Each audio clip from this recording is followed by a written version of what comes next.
Palabras del doctor Eduardo Méndez, director del sistema, quien inaugurará oficialmente el primer simposio. Buenos días. Bueno, para mí es un compromiso esta apertura, pero obviamente muy contento.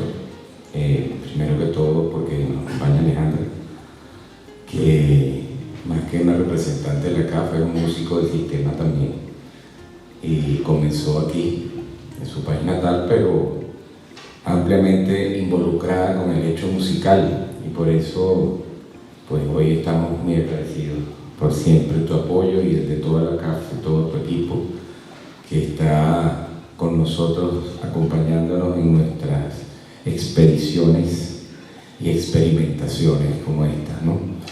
Cuando el maestro arrancó el sistema, cuando ese primer ensayo de los 13 músicos, que lo aclaro bien, son 13, ¿okay? No 12, ni 11, ni 15, son 13. Eso está documentado, para que lo sepan los que son músicos del sistema aquí, lo tengan muy claro.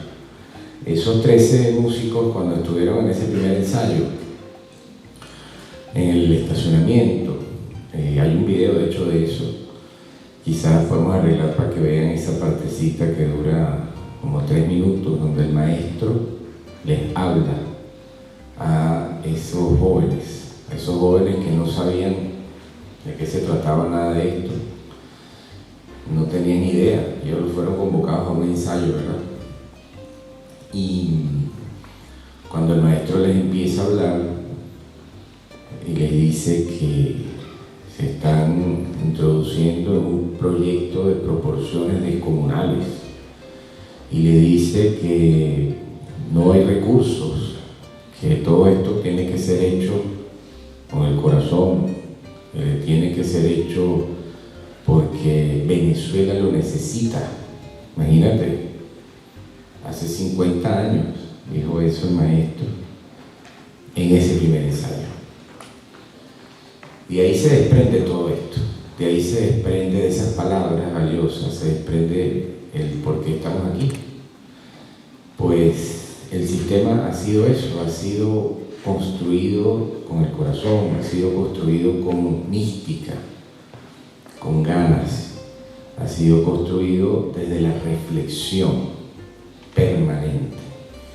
No crean que eso que hoy tenemos, esas orquestas increíbles que suenan, esos ensambles, esos cuartetos, esos coros, esas agrupaciones populares que ahora tenemos, Alma Llanera, etcétera, etcétera, etcétera, existe porque hay un by the book, hay un manual, ¿no?, que dice cómo hacer eso. No, eso se ha ido construyendo a lo largo de los años, eso ha ido creciendo de una manera orgánica a lo largo de los años. Y como yo lo digo siempre que estoy en cualquier escenario para hablar sobre nosotros, siempre le digo a todo el mundo, esto es producto también de los errores. El sistema históricamente ha tenido muchos aciertos, sí, pero también ha tenido muchos errores. Errores que nos han permitido avanzar, porque de esos errores es que nosotros podemos entender dónde está el camino correcto.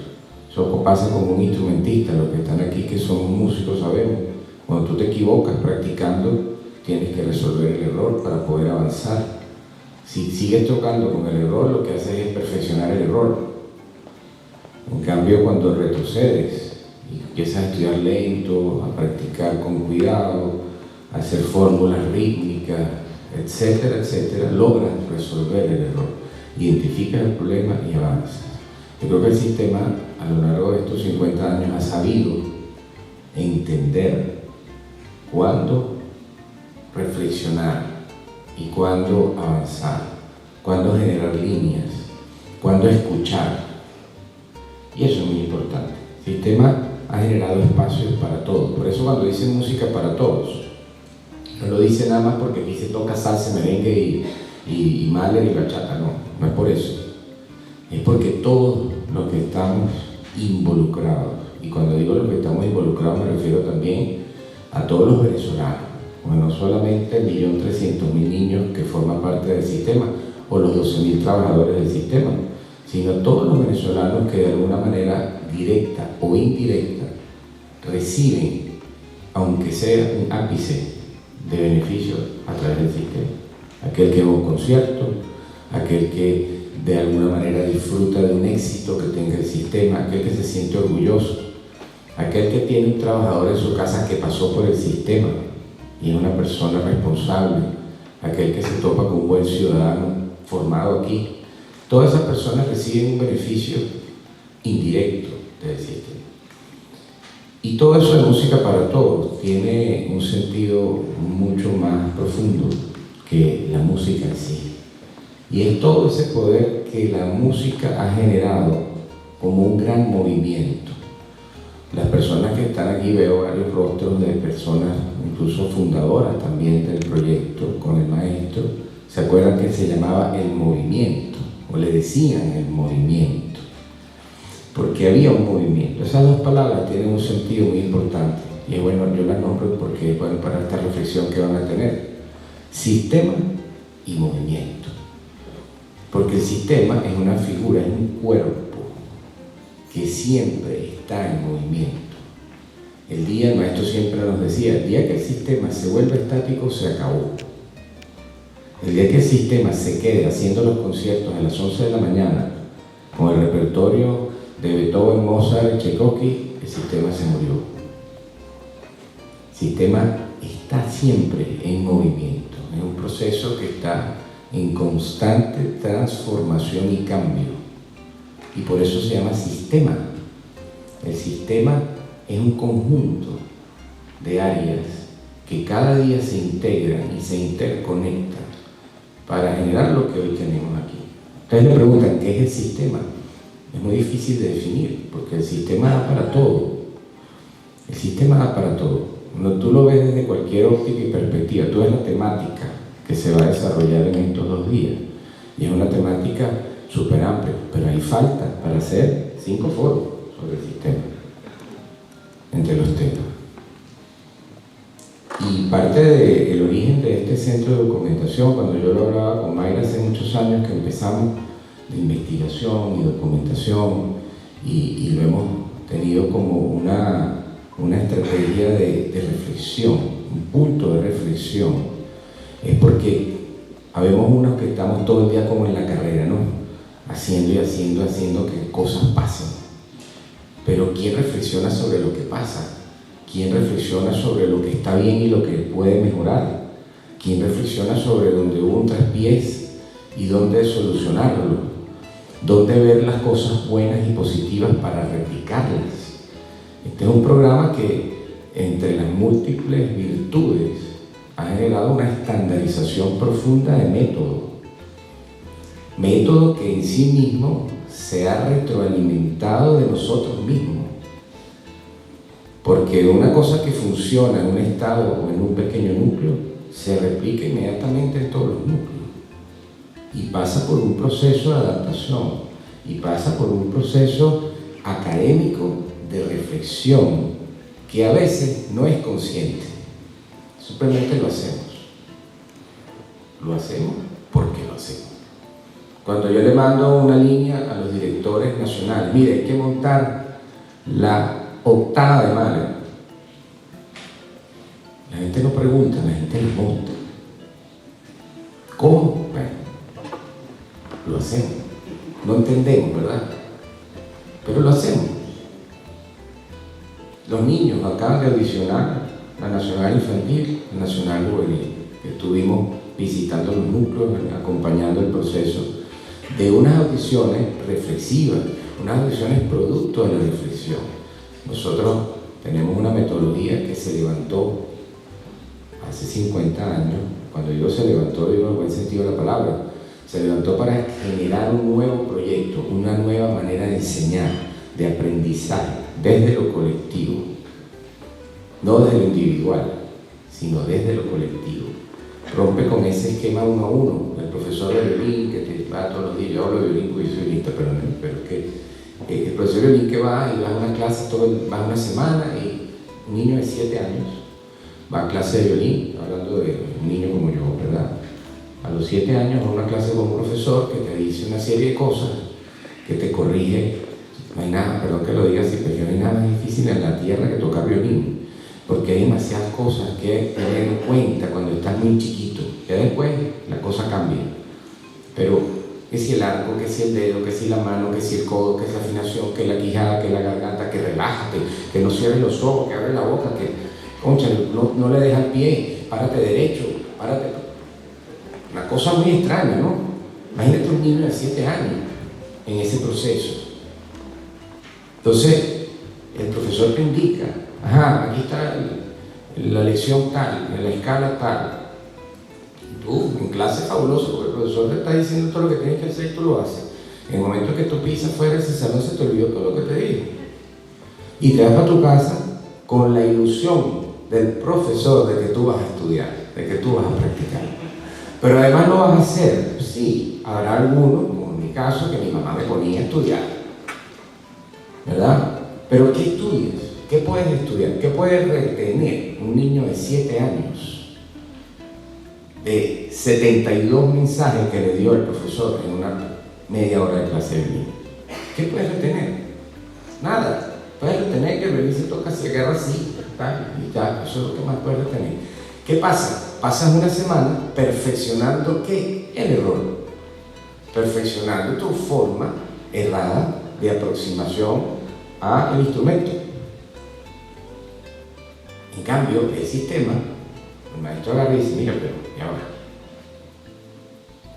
El niño o el joven que estudie aquí con nosotros, que practique con nosotros.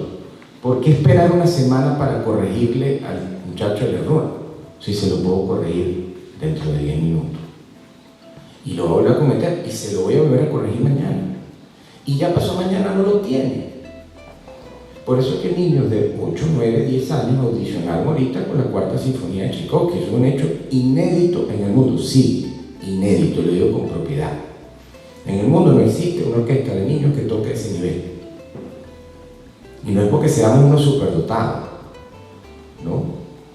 Hacemos las cosas, tampoco es que las hacemos mejor, las hacemos diferentes. Y en esa diferencia es donde está la reflexión.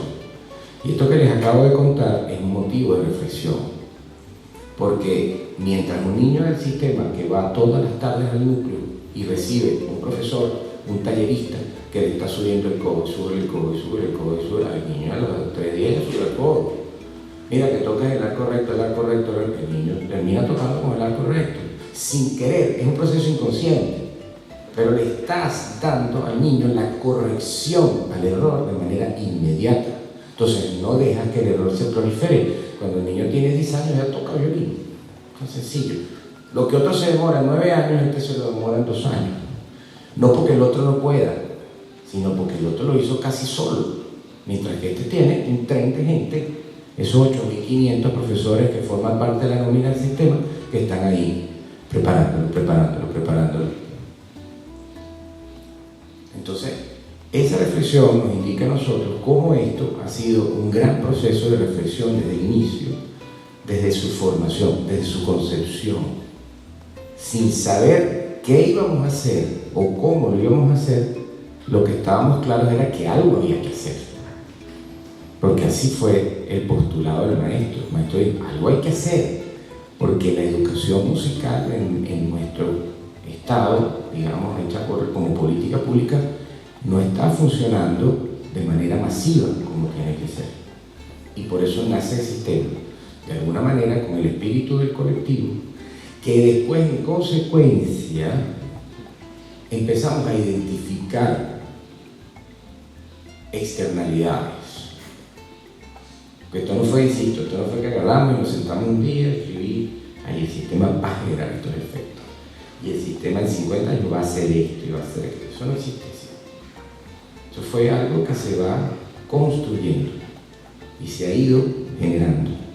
¿Qué pasó? Bueno, empezamos a identificar el efecto del valor del colectivo, se empezó a identificar la facilidad de comunicación entre las personas gracias al sistema, el trabajo en equipo, la disciplina, el valor del trabajo, cómo se fue expandiendo el sistema, los distintos estados con una célula, porque además era fácil de exportar el mecanismo. Logramos entender que un mismo profesor podía enseñar oboe, flauta, fagote, clarinete, trompeta, ¿verdad? Por lo menos donde se podía. Y así fuimos identificando factores de oportunidad para que se fuera creando lo que hoy tenemos. ¿De dónde viene la reflexión? Bueno, ahí es donde les estaba hablando del CIDES. Todo esto que yo les estoy contando, creo que todos los que estamos aquí, a medida que yo les voy echando este cuento, se van identificando con ciertos determinados factores que a su vez les han pasado. Dicen, oye, es verdad, nosotros nos pasó esto aquí, pero mira, lo mejoramos y ahora lo hacemos asado. Y resulta que los del otro núcleo también lo copiaron porque les pareció bonito. Y después hicimos un encuentro entre las orquestas y nos dimos cuenta que podíamos aprender esto del otro. Y así fue haciéndose hasta tener lo que hoy tenemos, una metodología, como decía Mayra, una metodología sólida, una metodología nueva, novedosa.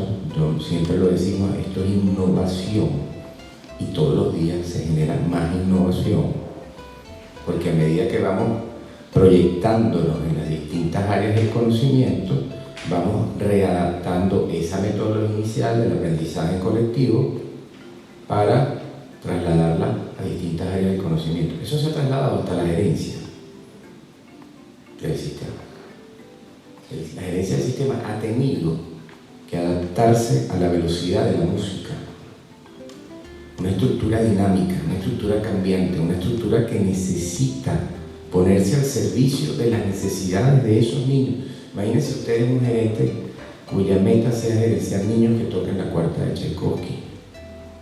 O sea, ¿qué espera? ¿Qué hay adelante? ¿Qué perspectivas le tienes que generar? ¿Qué vitrinas le tienes que poner al frente? ¿Qué escenario los puede recibir? ¿Qué necesidades va a llegar el gerente a tener que resolver si el nivel de un niño de 10 años ya es ese? ¿Sí? La gerencia también se tiene que adaptar. La recaudación de fondos tiene que ser, esto es una de las empresas de recaudación de fondos más importantes, me atrevo a decir que de Latinoamérica. Y para el hecho cultural, una de las más grandes del mundo, sobre todo por el número de beneficiarios. Claro, hay museos en Francia que tienen mucho más presupuesto que nosotros, pero por otras razones, por otros assets, otros bienes que manejan. Nosotros manejamos seres humanos.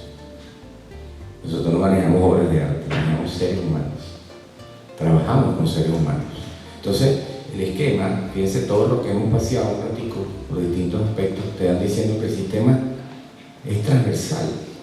Todas las aristas están para todos los sentidos. Para el político, para el gerencial, para el musical, el artístico, para la reflexión, para generar ya de por sí. Hoy no lo vemos, porque hoy estamos siendo protagonistas. Todos nosotros estamos construyendo esta historia. Pero el día de mañana, ustedes vayan y den una mirada hacia atrás y digan, wow, mira todo lo que esto ha generado, mira todo el conocimiento que se ha desarrollado y que le ha dado un legado, no a Venezuela solamente, al mundo musical, al mundo académico. Es un ejemplo de ciudadanía. Esto es una forma de organización social, para que lo sepan. Cuando se hizo el récord Guinness, muchos de ustedes quizás estuvieron allí. Ustedes se acuerdan, habían 12.000 músicos en el patio de la academia. Y Andrés David, el director, o Luis, o yo, cualquiera, cuando teníamos que hacer algún tipo de indicación o de comentario, o simplemente ensayar, estaba la gente tocando, la gente echando cuentos, normal, ¿verdad? Estamos en un espacio. Y en el momento que nos parábamos algunos en el podio y levantábamos la mano, era un silencio sepulcral y una atención inmediata en medio de la pandemia. Gente que muchos no se habían visto en su vida, que no se conocían. Músicos de Tucupita, músicos de Mucuchíe, músicos de Margarita, de la Simón Bolívar, nunca en su vida se habían visto. Pero cuando dieron el elevar de la marcha eslava, todo el mundo tocó a tempo, con las arcadas, con las respiraciones, con las articulaciones, exactamente iguales. ¿Han reflexionado sobre eso? ¿Qué significa eso? Ah, que somos buenísimos. No, eso no significa eso. Significa que hay una estandarización de proceso única. Una estandarización de proceso única. Que llegue la información a un estado tan remoto como el Tamacuro, como Amazonas, como ella decía hace ratito, en la comunicación con los indígenas guayú allá en el sur, y que todos se comuniquen a través de la música y lo puedan hacer de la misma manera, sin importar de tu raza, tu clase social, tu forma de pensar. Eso es un fenómeno a estudiar. Esto es un fenómeno, una manera de organización social que indica, como yo a veces lo repito, que cuando todos nos unimos podemos hacer cosas maravillosas. Bueno, esto es un ejemplo de eso. Es así. Entonces, dentro de este proceso, uno de los legados que le quiero dejar aquí en estas palabras, ya para ir terminando, es que reflexionemos sobre el proceso de aprendizaje. Y vuelvo al ejemplo donde inicié con la clase de violín.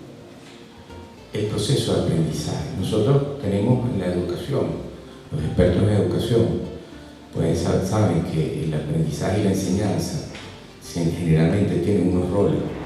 El maestro tiene el rol de enseñar y el alumno el rol de aprender. En nuestro caso, el rol de la enseñanza y el aprendizaje lo tiene el maestro. Acuérdense lo que les dije. El único responsable de que un niño de 8 años, 9 años, toque la cuarta sinfonía de Tchaikovsky es el maestro. Ya después, cuando el muchacho tiene cierta edad, cierta conciencia, comienza a darse el camino. Pero en esas primeras partes no, y eso es una reflexión para nuestros profesores y nuestra metodología. La carga del aprendizaje de él o de ella o de ellos es del profesor. Es el profesor quien tiene que ocuparse todos los días, todas las tardes, como una hormiguita, de que esos niños, que esos jóvenes aprendan. Y me acuerdo de palabras típicas del maestro Leo. Cuando íbamos a algún núcleo, sí, ayer estuve por San Juan, por San Juan de los Morros, visitando el núcleo, visitando a los niños, muy emocionado. Y cuando tú ves que un niño no toca bien, me acuerdo de la frase del maestro. El maestro decía, ay, el niño sigue desafinado, decía, ¿dónde está el maestro? El culpable es el maestro de que ese niño no toque bien. Estamos exponiendo a esos niños, palabras del maestro. No pueden exponer a esos niños a tocar así. El culpable era el maestro. Me acuerdo una vez en un célebre, una anécdota cómica aquí en un núcleo, no voy a decir cuál porque no sé de quién voy a hablar, pasó algo así, y el maestro se puso muy molesto y empezó a regañar al director del núcleo, como era él, ¿no? Muy simpático. Y empieza a regañar al director del núcleo, pero con una vehemencia increíble. Y el director, explicándole al maestro qué era lo que no, qué es lo que había pasado, como justificando que los niños no habían practicado, qué sé yo. Y me acuerdo que el maestro le decía al tipo, pero bueno, chico, cállate, déjate regañar. Le dice al maestro, déjate regañar. Y yo estaba por detrás y le decía así, déjate, maestro, te va a regañar, pues, ¿qué vamos a hacer? Nosotros nos regañamos, bueno, imagínate de mí, 17 años recibiendo regaños. Pero él tenía razón. El culpable no es el niño, el culpable es el maestro. Entonces, ese hecho pedagógico que se da aquí, sobre todo en los primeros pasos, tiene mucho que ver con eso. Y si lo adaptamos a otras áreas, nos vamos también que a los adultos les pasa algo parecido. Programa penitenciario, por ejemplo. El programa penitenciario es un motivo altísimo de reflexión. Cómo esa metodología se traslada a adultos, ni siquiera hablemos de las condiciones, a adultos. Darle un violín a una persona de 40 años, a ver cuánto tiempo va a tardar agarrando el arco. O pone una boquilla de trompeta para que tú veas cuánto se demora por lo menos que le salga un sonidito, sin que se le rompan los labios. Entonces, ¿cómo llegamos ahí? Esos son los temas que hay que pensar. ¿Cómo se readapta? La mañanera, estuvimos allá en Guárico viendo la mañanera. Yo me quedé realmente impactado de la orquesta Henry Rubio. y de la orquesta de los niños, la infantil de Alma Llanera. ¿Cómo se llega en 12, 13 años que empezamos a hacer este proceso a ese nivel de perfección, un nivel estético altísimo? ¿Cómo un cuatro, una bandola, una arpa pueden crear una sonoridad como la que crea el Alma Llanera hoy por hoy? Dejó de ser ese quinteto de arpa, cuatro maracas y el gritón que está pegando gritos ahí cantando joropo, lo único que ve la música venezolana en principio, ¿no? Se convirtió en un hecho estético de altísimo nivel.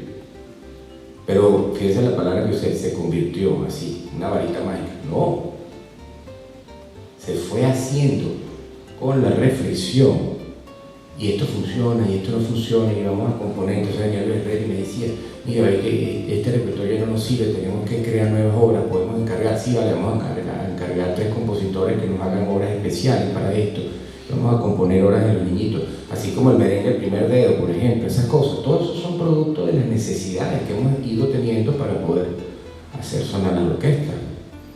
O los famosos arreglos que le hacemos a la infantil para que puedan tocar con la juvenil, le quita los trémolos para que el niño toque la negra. Eso es parte del trabajo que hemos hecho en la reflexión. Entonces, de allí, bueno, se desprenden todos los elementos que además rodean esta organización. Toda una organización, como les decían sus aristas, que toca temas médicos, toca temas científicos, toca la investigación, toca el arte en su máxima expresión, pero también toca el arte como vehículo de desarrollo y transformación social. Toca la organización, toca el método, toca a los vecinos, toca a las comunidades, toca los premios, toca la exaltación de la venezolaneidad, toca la esperanza de tener algo por qué luchar. Fíjense que cada vez que tenemos una reunión de planificación, lo que nosotros el sistema se los puedo contar, nosotros tenemos reuniones casi mensuales de planificación, todos los directores a nivel nacional. Y siempre, yo no sé si me tienen miedo a veces, pero yo siempre les digo, hay un plan, ahora viene tal cosa, y el mes que viene tal cosa, y váyanse preparando porque va a venir tal otra. Hay veces que les anuncio con mucho tiempo, hay veces que no, hay veces que vamos para no ocupar nuestra mente de lo que no. Entonces siempre hay una aspiración al logro, y eso lo necesita Venezuela, una aspiración al logro. El sistema siempre tiene una aspiración al logro. Es decir, eso que dice la gente cuando entra aquí, dice, es que yo entro aquí y estoy como en otro mundo, como si estuviera en otro mundo. Es que es otro mundo, es que esto es otro mundo, sí. Es todo un mundo posible, es todo un mundo donde la gente hace lo que quiere hacer, y bien, con excelencia. Y ahí cierro con esto no es una guardería. Te lo he venido diciendo en estas últimas charlas de los 50 años a todos los distintos programas con los que me he estado reuniendo y en los núcleos. Esto no es una guardería, frase muy célebre del maestro. Esto es un proyecto de inclusión social, sí, pero con excelencia musical. Si no hay excelencia, no hay transformación. Si no hay exigencia, el niño no entiende, el joven, el adulto, no entiende cuál es el máximo de sus capacidades. Si tú no llevas a la gente a buscar el máximo de sus capacidades, no lo transformas, simplemente lo cuidas. Y nosotros no estamos aquí para cuidar gente, estamos aquí para ayudar a tener mejores ciudadanos, a formar mejores ciudadanos para el país. Algunos serán músicos, algunos dirigirán la Filarmónica de Nueva York, otros serán profesores de los núcleos, otros serán médicos, otros serán arquitectos, otros serán choferes de baile, pero van a ser venezolanos extraordinarios y mejores ciudadanos que enriquezcan cada día más a nuestra patria. Así que bueno, sigan en este foro que estoy seguro les va a dejar muchísimas cosas buenas. Yo estoy seguro que si algo les va a dejar preguntas, les va a dejar muchas preguntas, pero es bonito y lo vamos a seguir haciendo porque esta reflexión nos ayuda a crecer, y eso lo escribiremos y haremos nuestro manifiesto para la reflexión, y que nos quede siempre ese espíritu de investigación, de comentar todo lo que está pasando, de poderlo resolver. Siempre es positivo, nunca negativo. A mí no me gusta la gente que habla mal por hablar, sino la gente que construye, y eso es lo que estamos buscando. ¿Ok? Bueno, muchísimas gracias, sigan adelante.